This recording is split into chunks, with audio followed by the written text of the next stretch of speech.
Latest updates ఎప్పటికప్పుడు పొందడానికి big TV WhatsApp channel follow అవ్వండి. లింక్ డిస్క్రిప్షన్ లో ఉంది. నిన్న కాకినాడ పోర్టులో deputy CM Pawan Kalyan ration బియ్యాన్ని అక్రమంగా విదేశాలకు అమ్ముకుంటున్నారంటూ సంచలనమైన ఆరోపణలు చేశారు. స్వయంగా బోట్లో సముద్రంలో ఉన్న షిప్ దగ్గరికి వెళ్ళే ప్రయత్నం చేశారు. సరే, అదంతా కూడా పోర్టు పరిధిలోకి వస్తుంది కాబట్టి అక్కడ అధికారులు ఆయన అనుమతించలేదన్న ఆరోపణ కూడా చేశారు. ఇందాక లోపలికి వెళ్ళి కూర్చుంటే నన్ను ఎంత సహకారం లేదంటే నాకే as a deputy chief minister of Andhra Pradesh నాకే సహకరించాల అంటే దీని వెనక ఎంత డీప్ రూటెడ్ నెట్వర్క్ పనిచేస్తుందో మీ అందరికీ అర్థం. అయితే ఇక్కడ కీలకమైన పాయింట్ ఏంటంటే ప్రజలకు అంటే పేద ప్రజలకు అందాల్సిన రేషన్ బియ్యాన్ని అక్రమంగా ఈ దళారులు ఈ విధంగా ఇతర దేశాలకు అమ్ముకుంటూ కోట్ల రూపాయల వ్యాపారం చేస్తున్నారు అనేది ఆయన చేసిన ఆరోపణ.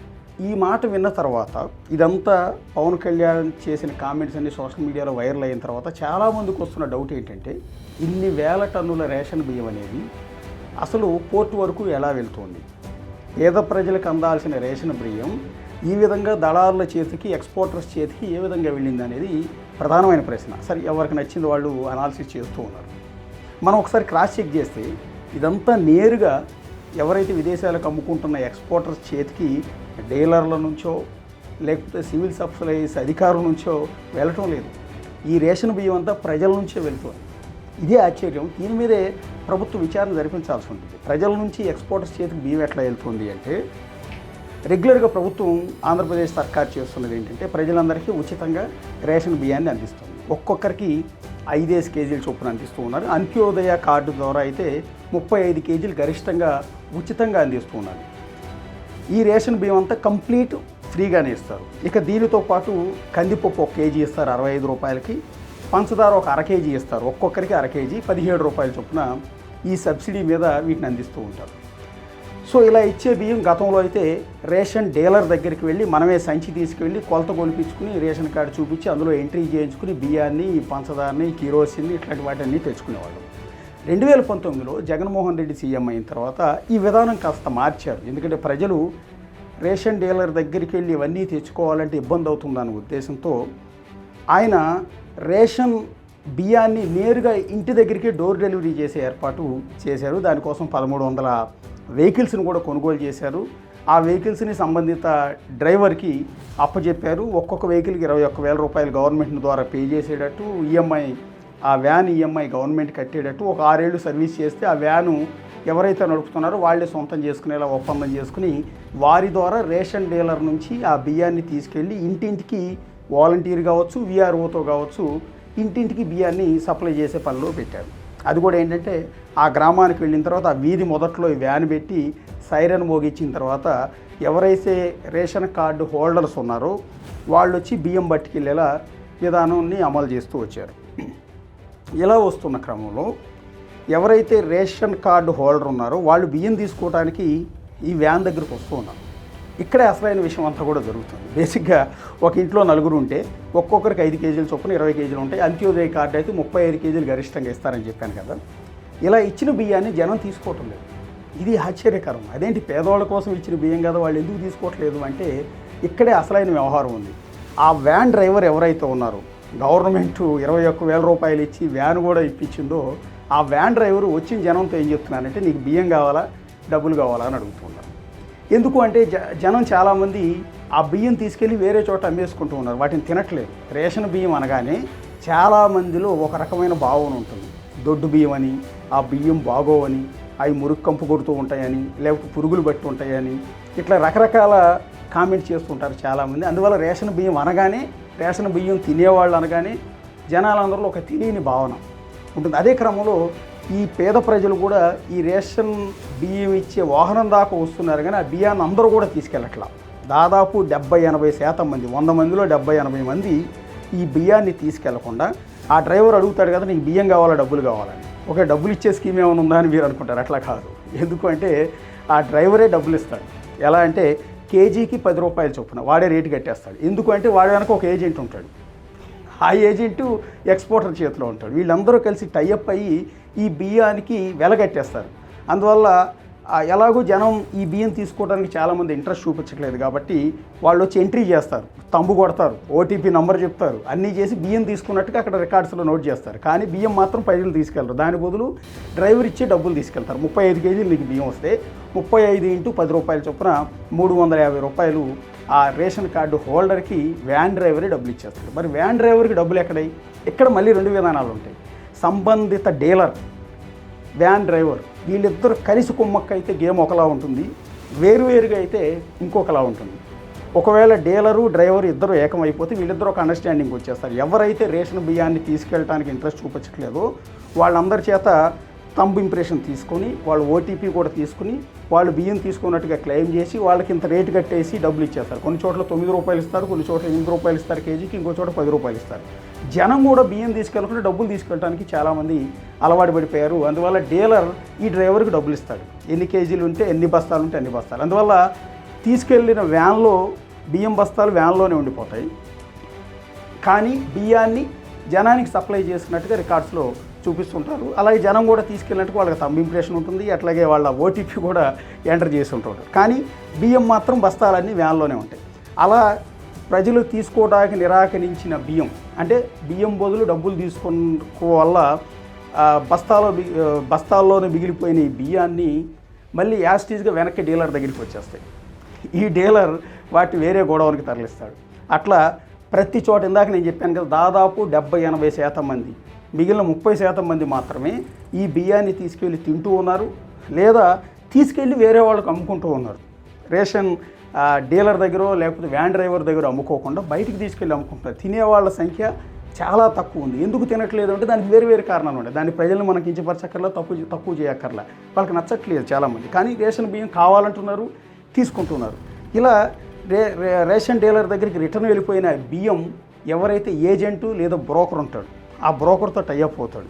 ఇలా అందరు డీలర్ దగ్గర ఏవైతే రిటర్న్ వచ్చిన బియ్యం బస్తాలు ఉన్నాయో వాటన్నింటిని గోడౌన్లో పెట్టి లారీలో లోడ్ చేసి ఎక్స్పోర్టర్, కాకినాడ పోర్టు దగ్గర ఉన్న ఎక్స్పోర్టర్తో వీళ్ళు ఒప్పందం కుదుర్చుకుంటారు. కాబట్టి ఇన్ని లారీలు మళ్ళీ రిటర్న్ ఎక్స్పోర్టర్ దగ్గరికి పంపిస్తే ఆ ఎక్స్పోర్టర్ వాటిని వేరే దేశాలకి తరలిస్తున్నారు. నిన్న పవన్ కళ్యాణ్ గారు, అంటే డిప్యూటీ సీఎం పవన్ కళ్యాణ్ గారు సముద్రంలో పెట్టున్న ఆ స్టెల్లా షిప్లో పట్టుకున్న బియ్యం ఎన్నో 650 టన్నులు అంటూ ఉన్నారు కదా, ఆ బియ్యం ఇలా వెళ్ళింది. అంటే నేరుగా డీలర్ నుంచో, నేరుగా సివిల్ సప్లైస్ అధికారుల నుంచో, వ్యాన్ డ్రైవర్ నుంచో వెళ్ళలేదు. అవి ప్రజలు తిరస్కరిస్తే, ప్రజలు వద్దు మాకు డబ్బులే కావాలని తీసుకుంటే వాటికి వెలగట్టి ఆ బియ్యాన్ని రిటర్న్ తీసుకెళ్ళి ఈ విధంగా ఏజెంట్ ద్వారా, అంటే డీలర్ ద్వారా ఏజెంట్ ద్వారా ఈ విధంగా ఎక్స్పోర్టర్ దగ్గరికి వెళ్తూ ఉన్నాయి. అవి షిప్లో వేరే దేశాలకి తరలిస్తూ ఉన్నారు. పవన్ కళ్యాణ్ గారు ఒక లెక్క చెప్పారు, ఒక్కొక్క కేజీ బియ్యం జనానికి సప్లై చేయడానికి 43 రూపాయలు 50 పైసలు అవుతుంది. ఎస్, ఖచ్చితంగా. ఎందుకంటే ధాన్యం కొనుగోలు చేయడం దగ్గర నుంచి దాన్ని రైస్ మిల్లులో బియ్యం ఆడించడం, మొత్తం ట్రాన్స్పోర్టేషన్ ఛార్జీలు ఇవన్నీ కలిపితే ఒక్కొక్క కేజీకి ప్రభుత్వం 43 రూపాయలు 50 పైసలు ఖర్చు చేసి వాటిని కొని ఈ విధంగా పేద ప్రజలకు ఉచితంగా అందించే క్రమంలో ఉచితంగా ఇస్తున్న బియ్యాన్ని జనాలు తీసుకోకుండా ఈ విధంగా డబ్బులు కాసుపడి డబ్బులు తీసుకోవటం వల్ల ఈ విధమైన ఈ స్కామ్ అంతా కూడా జరుగుతుంది. సో ఇక్కడ మళ్ళీ చెప్తున్నాను, ఇందులో నేరుగా రేషన్ బియ్యం యాజిటీస్గా డీలర్ నుంచి ఏజెంట్ల దగ్గరికి వెళ్ళట్లేదు. ఇంతమంది చేతులు మారి ఆ బియ్యం మళ్ళీ ఎక్స్పోర్టర్ దగ్గరికి వెళ్తోంది. సో ఇది దీన్ని కంట్రోల్ చేయాలి. ఎందుకు ప్రజలు తీసుకోవటం లేదు, ఎందుకు డబ్బులు మాత్రమే తీసుకుంటూ ఉన్నారు? ఒకవేళ డబ్బులు మాత్రమే తీసుకుంటే ఇలా ఈ స్కామ్ జరగకుండా ఉండేంటే డిప్యూటీ సీఎం పవన్ కళ్యాణ్ గారు కావచ్చు, సివిల్ సప్లైస్ మినిస్టర్ ఆదిల మనోహర్ గారు కావచ్చు, ఆలోచించాల్సింది ఏంటంటే ప్రజల అభిప్రాయం సేకరించి నిజంగా మీకు బియ్యం నచ్చట్లేదా, దొడ్డు బియ్యం కాబట్టి మీరు తీసుకోవటం లేదా, ఫోర్టిఫైడ్ బియ్యం కలిపి మరీ ఇస్తున్నాం కదా మేము, అయినా కూడా మీరు ఎందుకు నిరాకరిస్తున్నారు? ఇది పబ్లిక్ సర్వే లాంటిది చేసి ఒకవేళ ప్రజలు కనుక దాని మీద నిరాకరణగా ఉంటే, ఇంట్రెస్ట్ లేకపోతే నేరుగా వాళ్ళ అకౌంట్లో డబ్బులే ఇచ్చేస్తే అసలు ప్రాబ్లమే ఉండదు. మీరు నిజంగా రేషన్ బియ్యం కింద డబ్బులు ఇస్తే ఈ గోలే ఉండదు. ఇక రెండోది, అసలు ఈ అండర్స్టాండింగ్ ఎలా, ఈ బియ్యం రేషన్ డీలర్ దగ్గరికి ఎలా వస్తుంది, ప్రభుత్వం ఎలా కొనుగోలు చేస్తుంది రైస్ మిల్లర్ నుంచి ఈ బియ్యాన్ని అంటే ఇది ఒకటి ఇంట్రెస్టింగ్ ఇష్యూ.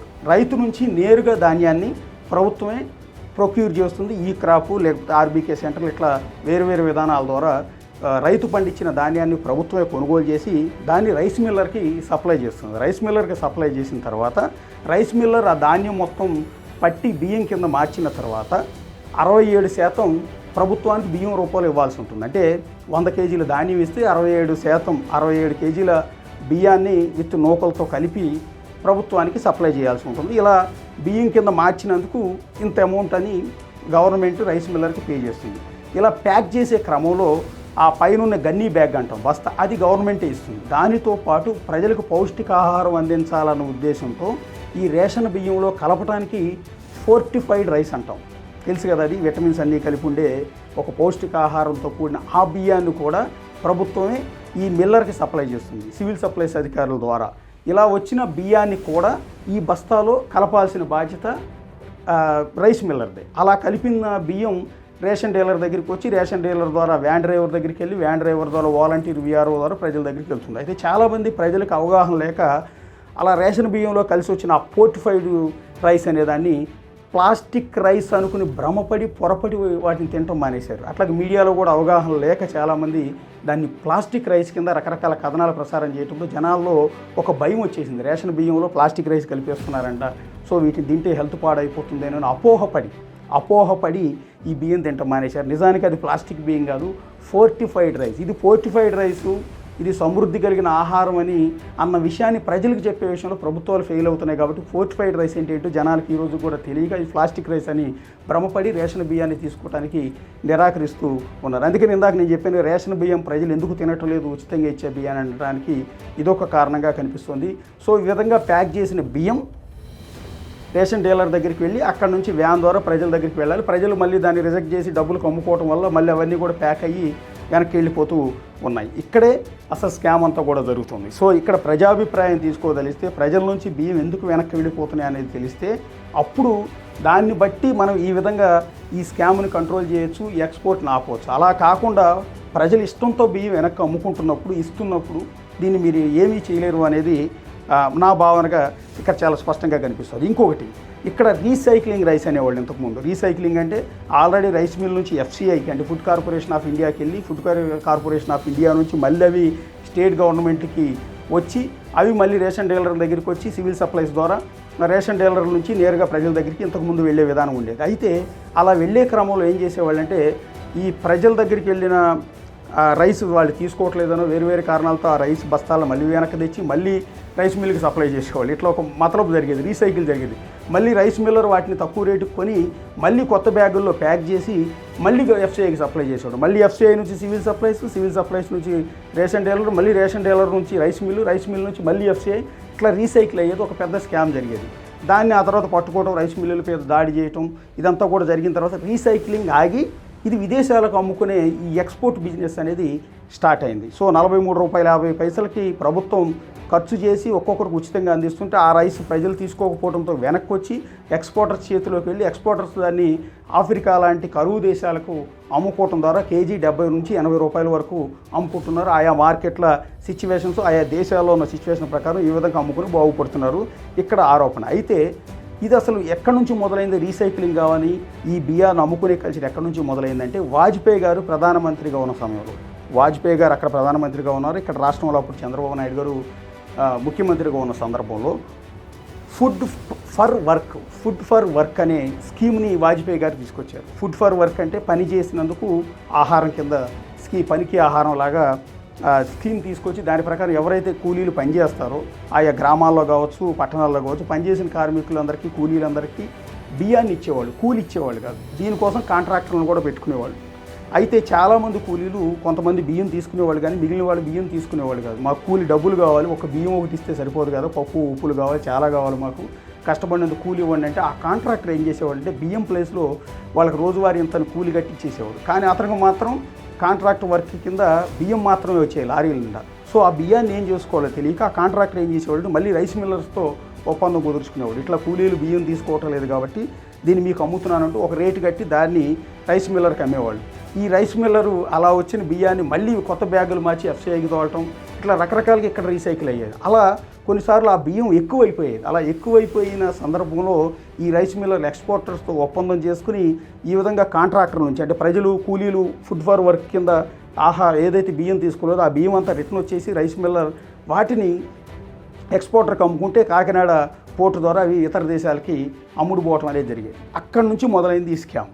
వాజ్పేయి గారు ప్రధానమంత్రిగా ఉన్నప్పుడు ఏదైతే ఒక మంచి పర్పస్తో ఫుడ్ ఫర్ వర్క్ పనికి ఆహార పథకం పెట్టారో అప్పటి నుంచి ఇది మొదలైంది. ఏజెంట్లు, ఈ బ్రోకర్లు, ఎక్స్పోర్టర్లు తయారు. అది అలా మార్పులు చెంది అది అట్లా కూడా రూపాంతరాలు చెంది చివరికి ఇదిగో ఈ రూపంలో ఇక్కడ తేలింది. ఇప్పుడు ఇన్నాళ్ళ తర్వాత అయినా దీనికి బ్రేక్ పడుతుందా లేదా అన్నది చూడాల్సి ఉంటుంది. సో ఇవాళ పవన్ కళ్యాణ్ గారు పట్టుకున్న బియ్యంలో పూర్తిగా రేషన్ బియ్యం అని తేల్చారు. పీడిఎస్ బియ్యమే ఈ విధంగా బ్రోకర్ల ద్వారా పోర్ట్లోకి వచ్చిందని. పోర్ట్లోకి ఎలా వెళ్ళింది అనేది ఇక్కడ వెరీ ఇంపార్టెంట్. ఇందాక నేను చెప్పిన ప్రాసెస్ ప్రకారం ఇన్ని కేజీల ఇన్ని వేల టన్నుల రైస్ అనేది ఆ పోర్ట్లోకి వెళ్తుంది. అక్కడ నుంచి వేరే దేశాలకి ఎక్స్పోర్టర్స్ ద్వారా ఇదంతా కూడా తరలి వెళ్తూ ఈ కుంభకోణం అంతా కూడా జరుగుతుంది. సో దీని మీద ప్రభుత్వం విచారణ జరిపించాల్సి ఉంటుంది. అసలు ఎందుకు ఇంత రైస్ పేద ప్రజల నుంచి మళ్ళీ వెనక్కి వస్తుంది, ఎందుకు రేషన్ డీలర్ల నుంచి ఎక్స్పోర్టర్ల దగ్గరికి ఏజెంట్ల ద్వారా వెళ్తోంది, ఎందుకు విదేశాలకు తరలి వెళ్ళిపోతుంది అన్నదాని కనుక దాని మీద కనుక ప్రజాభిప్రాయం తీసుకోగలిగితే అసలు స్కామ్ అంతా కూడా బయటపడుతుంది.